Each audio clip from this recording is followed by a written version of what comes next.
G'day. I don't know whether you've ever been in a situation where you feel like you're between a rock and a hard place. Like I am here. It's a long way down to the bottom. It's a long way up to the top. And I am between a rock and a hard place. But you know, those who know the Word of God, those who know Jesus, can always call upon Him. His Word tells us, Psalm 50 verse 15, "Call upon me in your time of trouble and I will deliver you and you'll glorify my name." It's been a tough week. A friend of mine rang me yesterday and said, "Please pray for me and my mum. I've got to go out and tell her that my brother just committed suicide." You know, the devil's a liar, and he gets into people's heads. We struggle not against flesh and blood, but against spiritual forces, demonic forces. And obviously this guy's brother has been told a lie, told he'd been better off if he was killed himself. But the ripple effect of that is just terrible. It just impacted so many people. His children and his ex-wife, his mother, his brother, people who knew him and worked with him.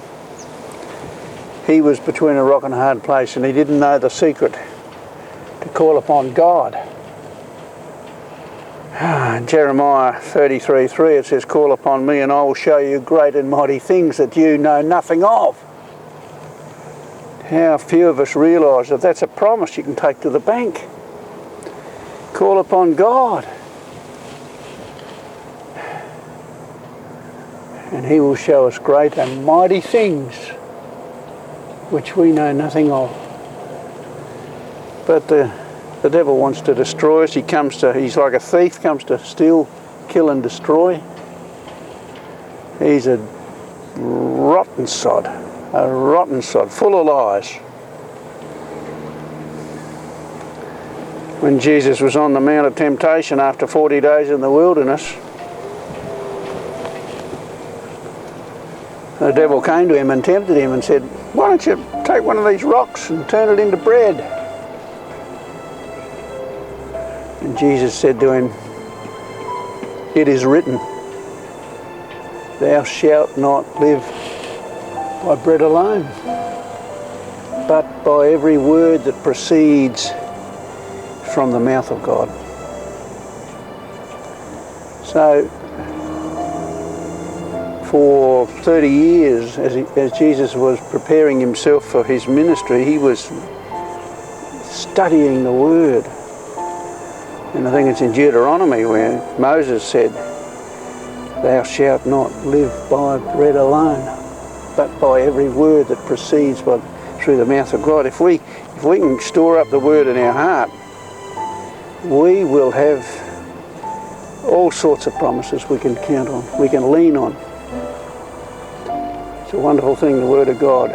If only we will read it and study it and get it into our heart and live according to Him and His Word.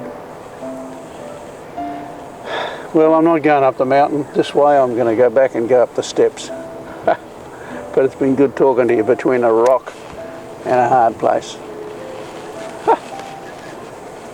Thank you.